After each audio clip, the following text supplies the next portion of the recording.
Hello and welcome to another edition of my Become Unstoppable series. Today's very special because I have got a client of mine coming on to speak to you today called Trevor. So this is one of my client interview testimonials.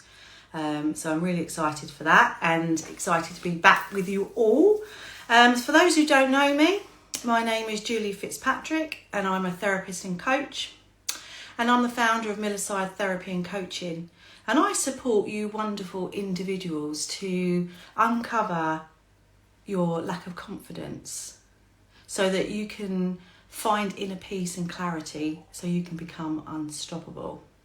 And as I said, Trevor is one of my unstoppable clients who we helped to unleash his confidence. So let's see if we can bring him up. Hi Trevor, are you there, my lovely? I am. Hello. I can't Uh, see you though. Yeah, I hang on. don't- hang on. See you. Sorry, tech issues here. There you go, there How's you that? go. Well, do you know what? Although that was a slight tech issue in the sense that we saw your blank PC, but trust me, that is fantastic to actually get you up first time. So I'm just chuffed to bits. Brilliant. But thank you so much for joining me today. I know you've got a very busy schedule right now, which we'll talk about later. So thank you very much for coming on. And also, because this is a client testimonial interview, it means so much more to me because this is you as a client being generous to actually come out here and share your experience, because actually many people don't want people to know that they've had therapy of any kind anyway, but actually to come on here and share your story really means a great deal to me. So thank you so much for doing that. You're very welcome. So Trevor, do you want to do a quick introduction first, and then obviously I'm going to ask you my very special question, but let just tell everybody who you are and what you're up to. So I'm a very successful paintless dent repair technician, having travelled the world for the last 25 years, repairing cars after hailstorms. I was in the army for 9 years and as an armourer, REME armourer, and went on to be a kayak instructor and a physical training instructor, and father of two. And I'm here today having met Julie on an Expert Speakers Academy. It was in our retreat in Thailand, wasn't it? First of It all, was, yes, that's right. Back in um, March. yeah, it was only March this year, which seems like, in some sense, like an eternity ago, doesn't it? Because we talk It about does. next year, because I'm lucky enough to be going on it again next year. And we all talk about it as in it was last year, but it wasn't. It was only March. And when I met you, Trevor, you were very quiet, interesting, but you were very quiet. And, to actually get into having a conversation with you was amazing. And then even on when we were away, you went, Julie, when we get home, I want to come and work with you. So that was really lovely. So we kind of had that bond straight away. But before we go into any more, I want to ask you my very special question though, Trevor. So what does being unstoppable mean to you? I think it's really picked me up. I've been going through a separation and a pending divorce for the last 2 years, and I was very down, I think, when I met Julie, when I met yourself, and I just needed a way out and to deal with the issues that I've had throughout my life, being put down by other people. Although I felt I was achieving stuff, I was always put down by the army, by school. I was always told I was unconfident, which then eventually reflects in your own thoughts about yourself. And I thought it, after meeting Julian, you telling me what you do, I decided it was time to deal with whatever it was that was my block. Mm-hmm. So that was actually stopping you from being unstoppable, really, wasn't it? It was interesting talking to you because Trevor would just go, oh yeah, because he's not the sort of person that you go away from talking to thinking, bloody hell, who does he think he is, right? Because you're the complete opposite of that. You're very much, oh yeah, I've done that, I've done that, I've done that. And I'm like, wow, you've done so much. And he's going, have I? And he's like, yes, that's just not what most people do. So you were actually, ironically, very unstoppable, but you didn't realise it, and that didn't resonate as something that in you, did it really? No, it always felt like another person. The Oh, current me okay. was never that person, or it was another life almost.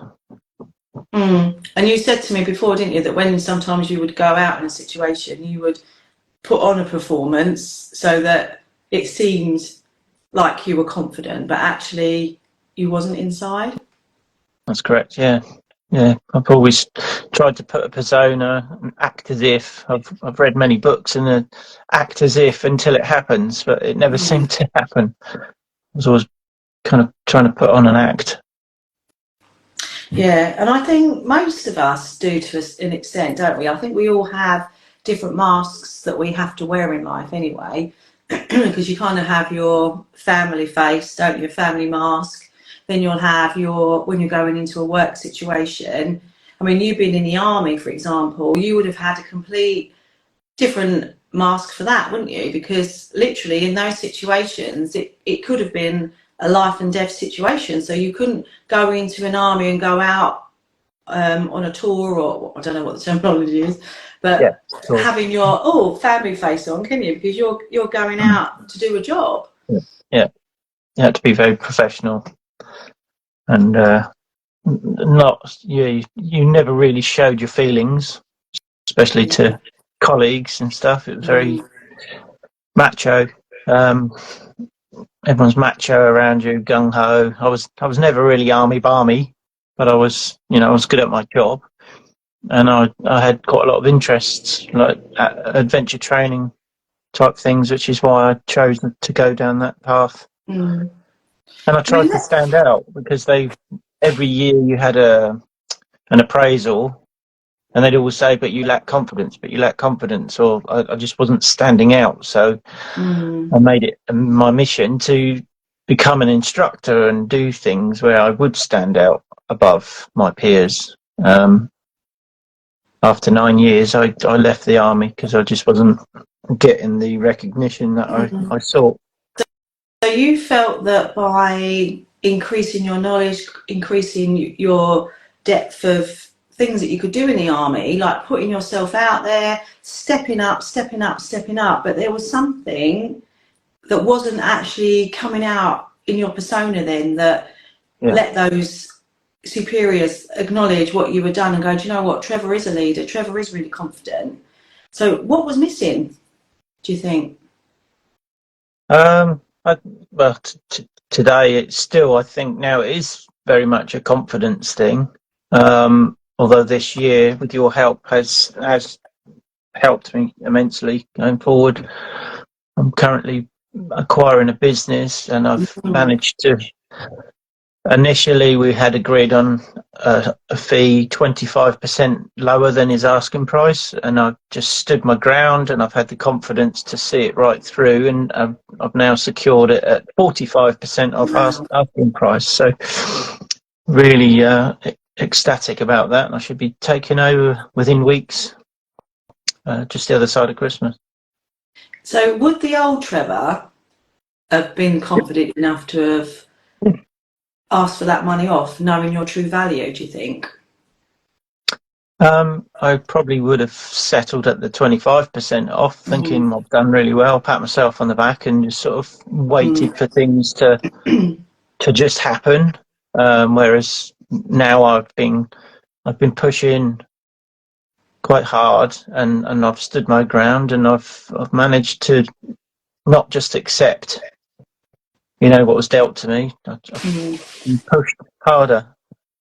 And that's amazing. And actually, it's been so lovely watching you over the last few months go through the journey that you've been on. Because, like you say, when we first met, one of the things we worked on first of all was your lack of confidence. And obviously, Trevor and I are not going to go into detail of what came up specifically for him during his session, because obviously that's private.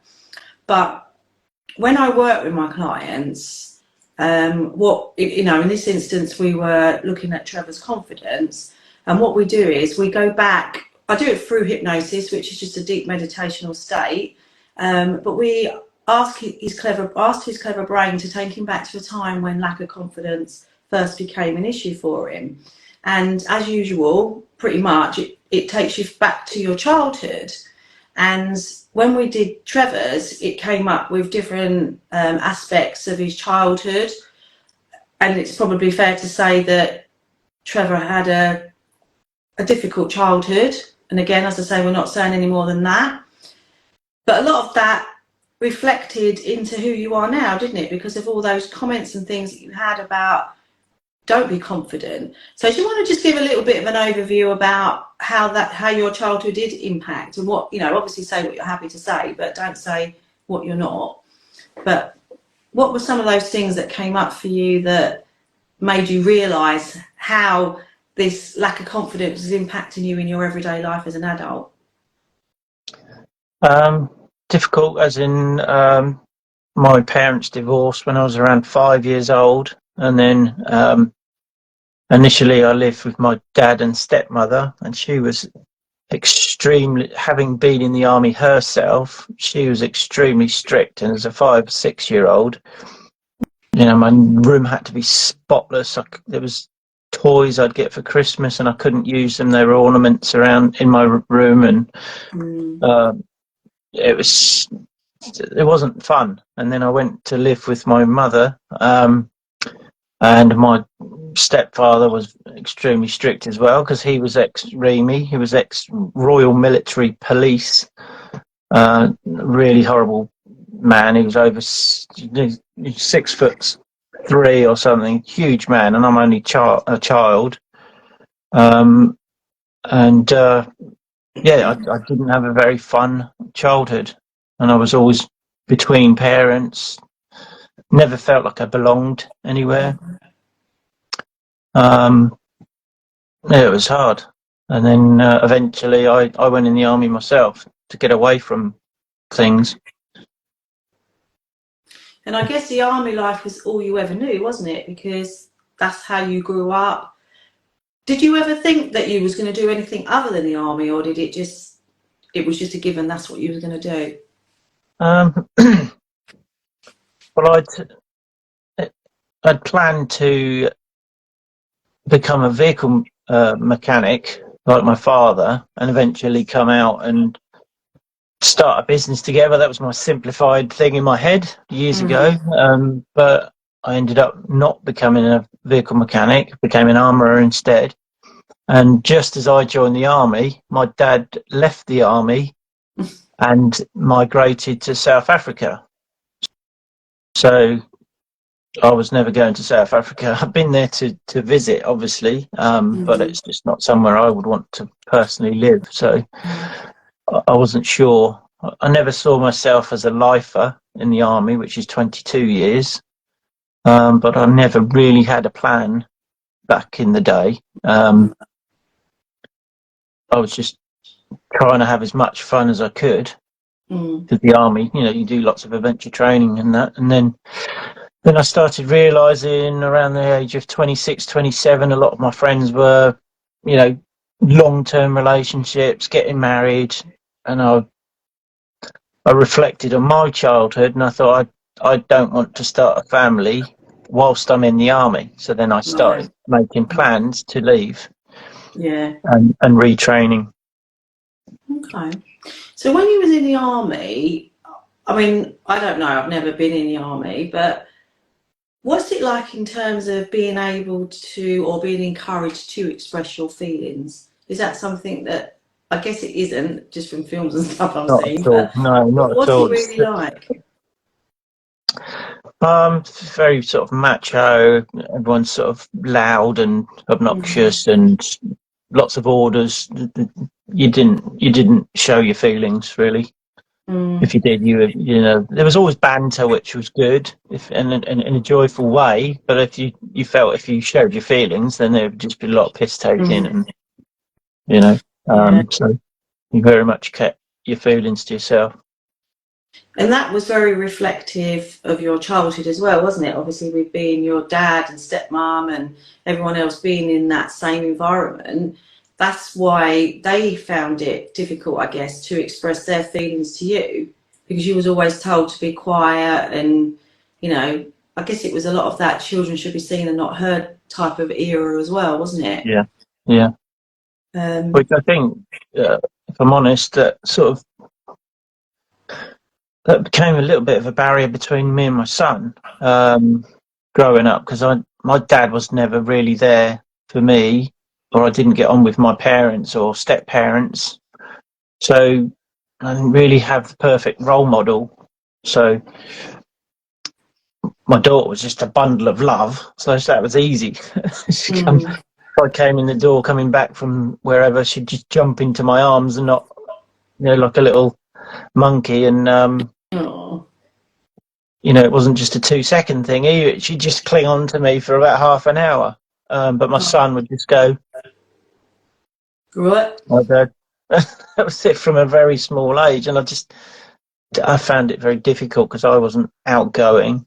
We're Mm. fine, but he's now 19 and I don't think we've ever been that close, which is, I really regret. Yeah, but there's still time to do that. And this is the thing, because when you invest in yourself like you have, now, when I say Trevor is invested in himself, I'm not talking just about coming to work with me.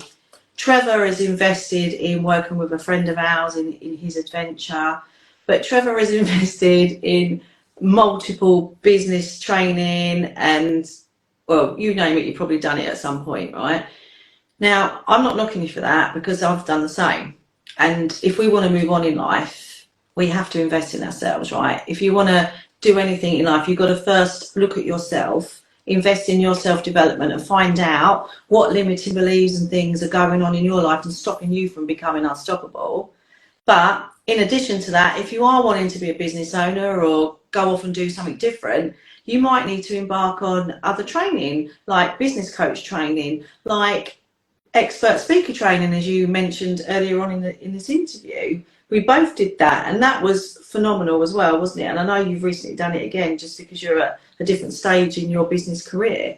But how important, Trevor, has it been to you to actually invest in yourself? Massive. I've always invested in myself. I think from the moment I'd left the army, Mm, I realised that self development was very important.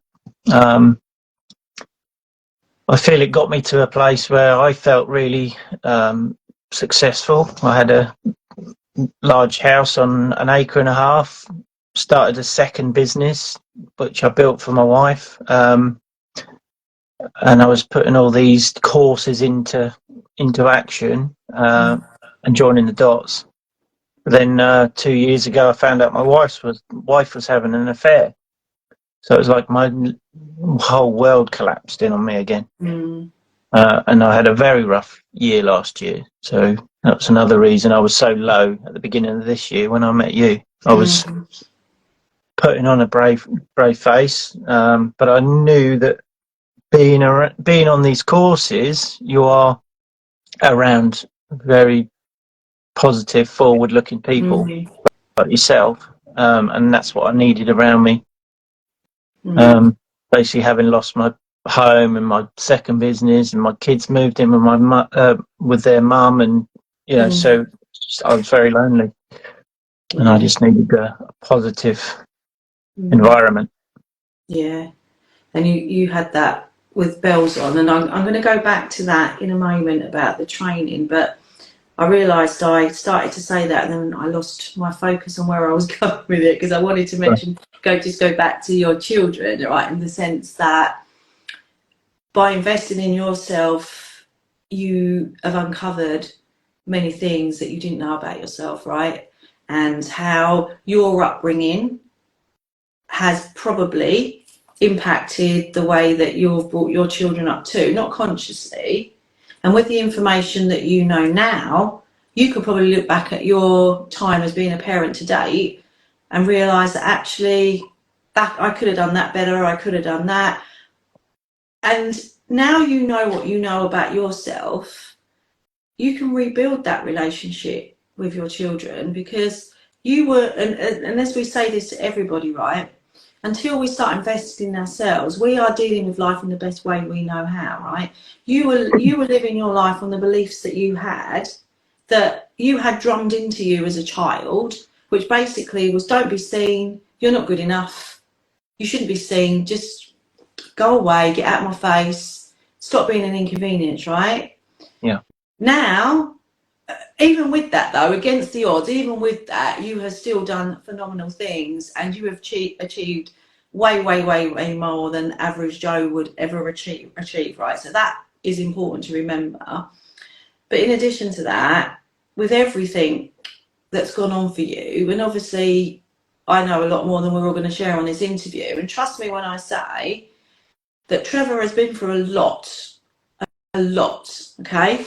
And I want you all to understand that not only is he standing or sitting here right now talking to us, there could have been times maybe when they might not have wanted to do that, right, because of how he'd been treated in his life.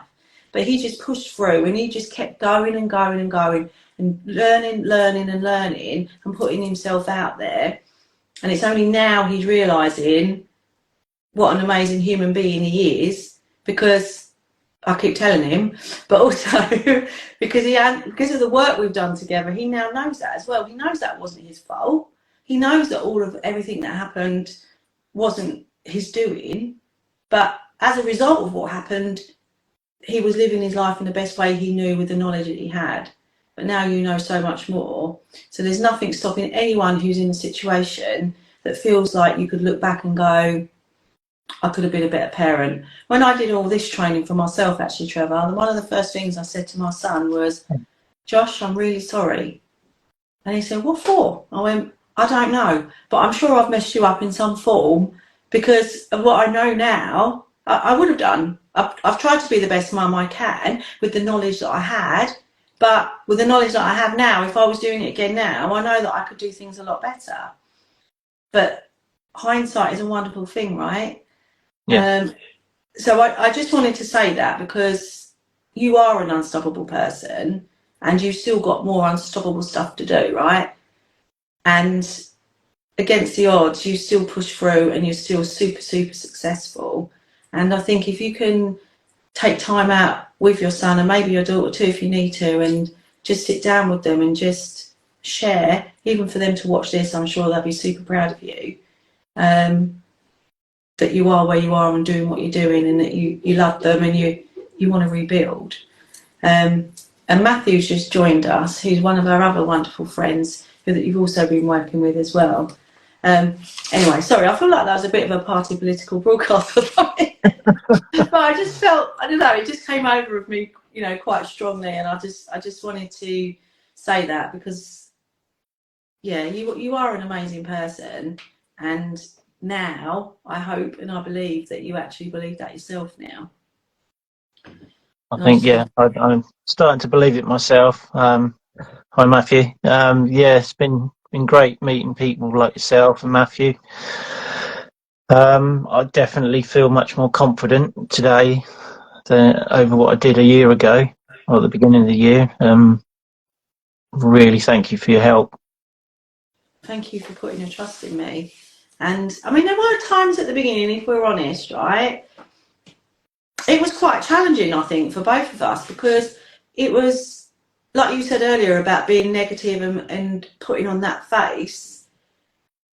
If we could have recorded the way you kind of spoke about yourself back then to now, I think you would see just such phenomenal changes in you, because yeah, I remember getting picked up all the time on negative words.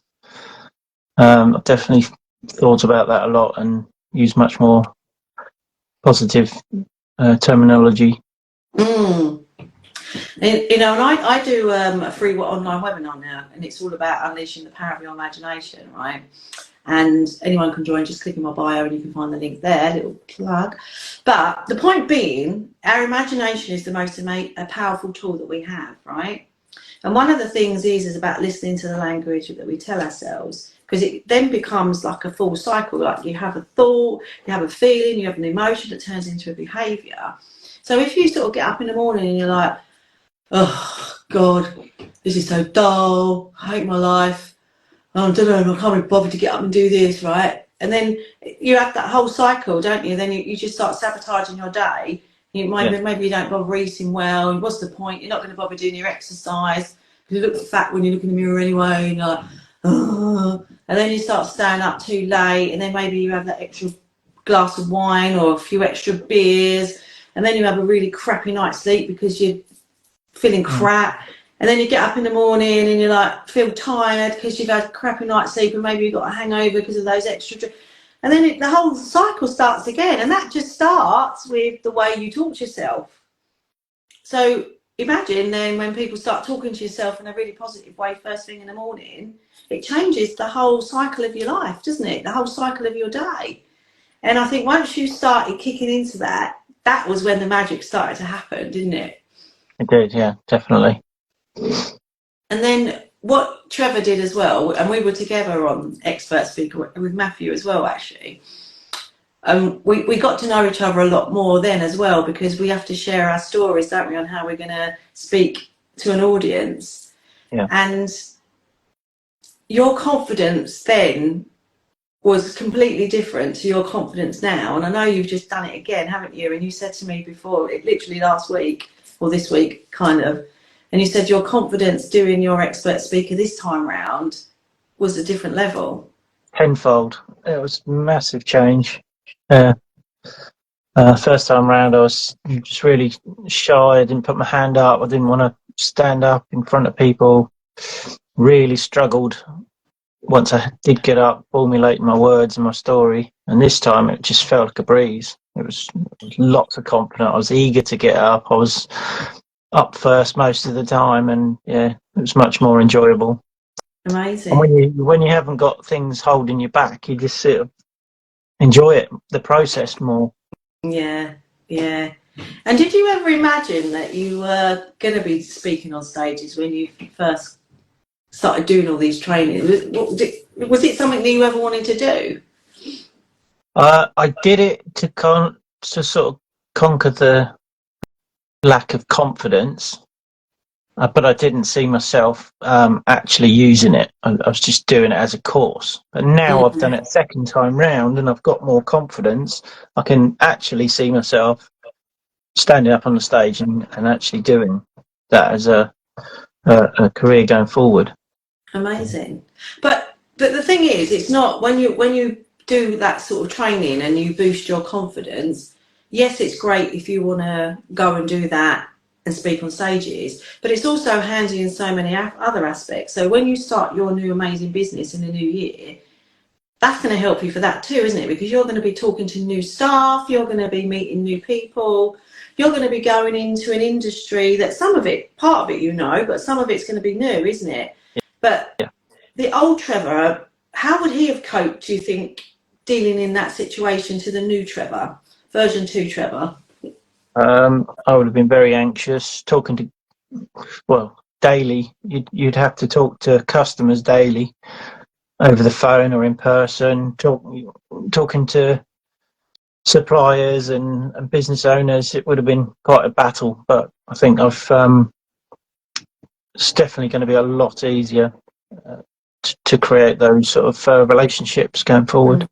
Yeah, and I think in all aspects of your life, you're going to have the confidence to go and find someone, a new partner at some point in time as well, because again, without going into too much of Trevor's story because it's personal, but you know, a lot when we do our work together, what we also uncover is the fact that how you do your life one way, you do it in all aspects of your life. So what I mean by that is, because of the way you were treated as a child and your lack of confidence and what you saw in your childhood to be deemed a good relationship obviously wasn't. And then you actually, sometimes we grow up not knowing how to have a relationship. So if you don't have that teaching when you're younger of how to share your feelings, how to have empathy, how to be a loving, kind person, that's all learnt behaviour, right? And if you're not taught that, in fact, even not taught that, but taught something that's the opposite, which is very destructive,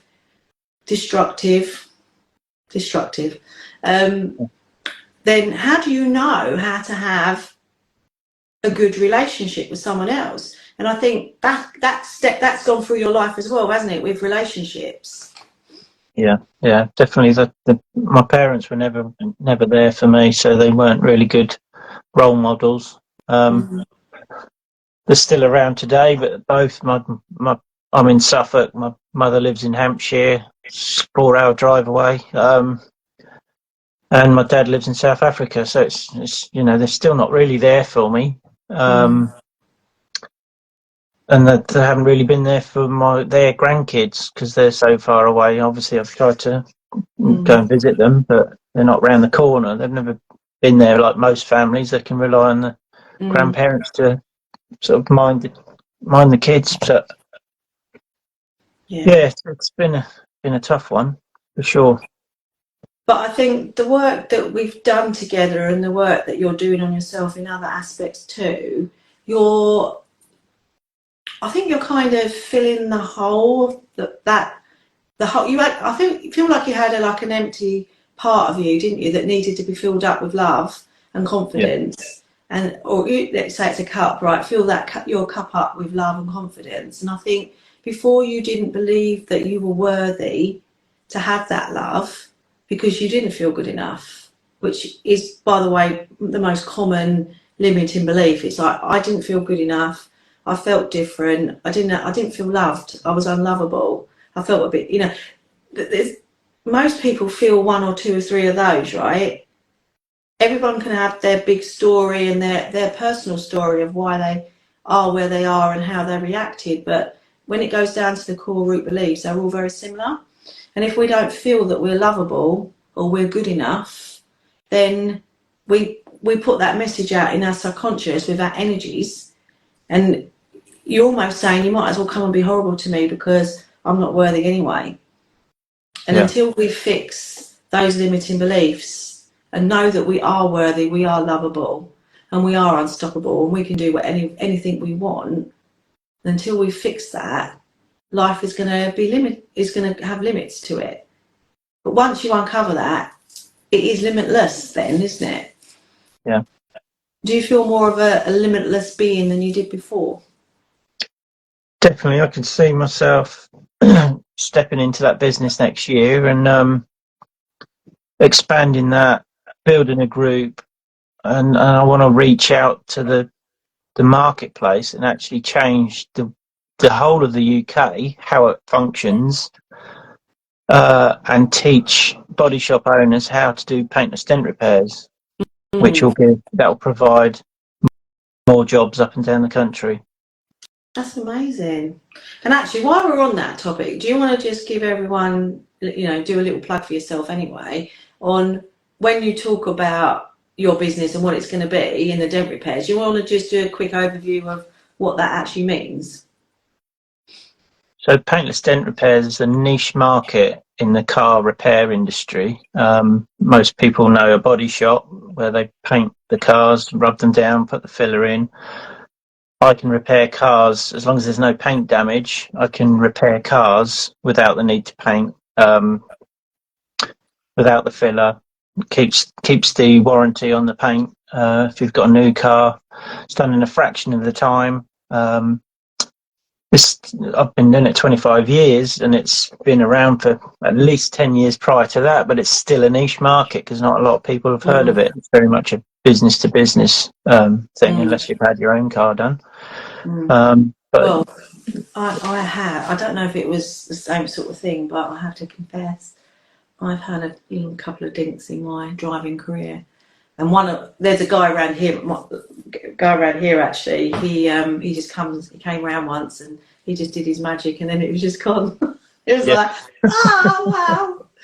Yeah, and it's Yeah. good so you don't have to necessarily do your insurance claims, isn't it? And that's the difference, right? So you go to a body shop and it's like in there for weeks and days and whatever, whereas this is very much just that little dent, isn't it? That just needs to Yeah. be that time, You the could, I small suppose accident. you could call it a cosmetic repairs. Yeah, I like that. Well, it's just a little bit of a facelift rather Yeah. than reconstruction surgery. Yeah. You could use that in your marketing, couldn't you? Yeah. Imagine that you've just got a few little wrinkles that you're just going to put a bit of Botox in, or do you want a full face cut it? Yeah, but it's really good, and I'm really so proud of you because, well, for many reasons, but seeing how you just said that, and this is what I'm going to do, and this is what I'm going to do, because I'm not, as I say, I don't want to take all credit for everything of this, but I'm going to take some of it because that's what we do in the recording, isn't it? It's about imagining what your life is going to look like in the future, and we get you to really forward think outside the box, because your imagination is the most powerful tool you have. Let's use it, right? Because your mind doesn't know the difference between what's a real thought or an imagination thought. So you can have whatever you want. And this is why the power of the imagination is so important, because you can visualize and dream. And if you keep doing that and you really believe it, and this is when the manifestation stuff all comes in, right? You really believe something in your whole body. You have to feel it, see it, just really, really, really want it, then anything can happen. And that's what you're doing. You've uncovered who you really are, eradicated those old beliefs, replaced them with new powerful beliefs, and through the power of your imagination and future pacing and thinking about what you really, really want, now the world truly is your oyster. So tell me, Trevor, have you manifested your future partner? That's not something I've been working on currently. I'm trying to get a divorce behind me. So yeah, that's definitely something I'll be. Well, Um, what I would recommend is then that you do a shopping list for this partner, right? And you really go deep into what values you want them to have, how you can do looks if you want, but it depends on whether you're bothered, whether a blonde, brunette, grey or whatever. But really think about what their true values are. What do you want to do in your life together? Do you want to go traveling? Do you want to, right? And really write it down really specifically, and then put that out to the universe. Then you can just put it away on either in a drawer or on a vision board or wherever you want to do it. But put your request out there, and then you can literally manifest what you want if it's what you really, really, really want. Right? You can't just go, oh, I'll have this and I'll have that, but you've got to really, really want it and really match, the sort of person that you want to spend the rest of your life with. And then in a few years' time, I want you to let me know how you get on with that, because you truly deserve to have someone that loves you for who you are, understands you, and wants to share some of the things that you want to do in your life, because that's important, right? absolutely. Thank you. I will do. And then you can let me know later, and maybe we can do a little sweepstake on it. But no, seriously though, you can passively or actively manifest stuff. So putting it out there passively is really powerful, but equally we can put negative things out there as well, actively or passively, right? So we do have to be careful what we wish for. But I'm going to tell you something actually. In the week, I was very lucky to win another award, right? And I believe I manifested that because at big business events last year, they had this awards ceremony. And I went, do you know what? Next year, I'm going to win one of those. And throughout the year, I kept going, do you know what? You need to win another reward, because I won an award December last year, right? And I thought, do you know what? It's about time I got another one so I can be a multi-award winning therapist and coach. Yeah. And even on Thursday morning, the day of this award ceremony, I was getting ready and I was going to myself, Julie, congratulations on winning your award today. And I laugh about it now. And then I got there. I didn't know what award it was because I wasn't sure what the categories were because I couldn't remember. And then when my name came up, I got really emotional, didn't I? And I think it was more of the fact I was so excited. I was like, yes, I manifested this. Yeah. But No, it's You true can be though. very proud. I was there when you got awarded that. That was Oh, amazing. it was lovely, and a lot of that was because of doing all the Instagram lives as well, wasn't it? And it's Yeah. something that it wasn't. I don't really remember how it started. I think it was just because I didn't want to do some videos. I think one day, but it was about putting myself out there and pushing myself through my comfort zone. And actually, I started doing it, and I quite enjoyed it, and it was quite a fun thing to do. So it just kind of emanated from there. Oh, thank you, my lovely, for some of our lovely Gold Circle members are on here today Yeah. supporting us again. So we I'm a, really I'm a double appreciate that. award winner as well. Look. Yeah, show us. I can only see a bit of it. And there's one up there as well. Yes, The early one. exactly. And winning awards is amazing, right? Because it gives Yeah. us that belief in what we're doing is we're in the right direction, doesn't it? And Yeah. everything else. So listen, Trevor, is there anything else you would like to add about your experience of working through this journey? Uh, it's been spectacular. I really appreciate you delving into my head and sorting me out, giving me my confidence back. And yeah, it's been brilliant. Just Oh, knowing bless you. you, I can call you a friend. Yeah, likewise as well. And this is the thing, right? When you work together, a lot of my clients are my friends now, and that's kind of feels a little bit weird, but it's not at all, is it? Because it's I don't know. It's just I don't know. I just really, really love it, and I really, really thank you for putting yourself out here. And funny enough, when we earlier on in our journey together, I think I might have even said I might not, but I said, "Oh, would you do you before you? If I'd said, would you do this? You probably would have said no, wouldn't you?" Yeah, You would have gone, "No way am I doing definitely. that." And we had a session a couple of weeks ago, and I thought, oh, I'm just going to throw it in. He's probably going to say no, and he went, yeah, all right. And I was like, really? You will? He went, yeah, why not?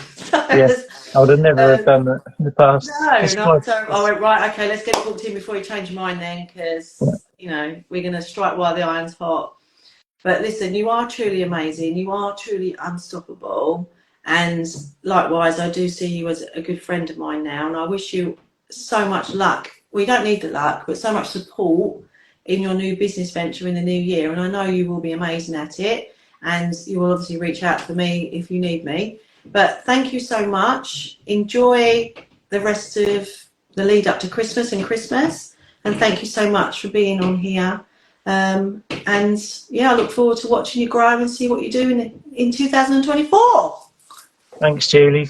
Thanks very much, and Oh, Merry Christmas. oh. And thank you everybody who's come on to watch. I really appreciate that too. And as always, these videos will be going on my Milliside Therapy and Coaching YouTube channel. Nice little plug there, where I keep all my client testimonials, client interviews, and all my unstoppable interviews and much, much more on there. So that's Milliside Therapy and Coaching. And if anyone wants to come on my imagination webinar, if you find the link, if it's on Instagram, it's in my bio, but if you're watching this anywhere else, there'll be a link in my link tree. And also for 2024, I will be launching my group program. So that is for any individuals that are feeling particularly stressed and overwhelmed, but lacking in confidence, and you really want to go through breaking through that confidence barrier to serenity and clarity, so that you too can become unstoppable. It'll be a 12-week program, and it's going to have group coaching. It's going to be phenomenal, and I'm super, super excited for it because we can go and learn so much more, so that you can live a great life and truly be unstoppable.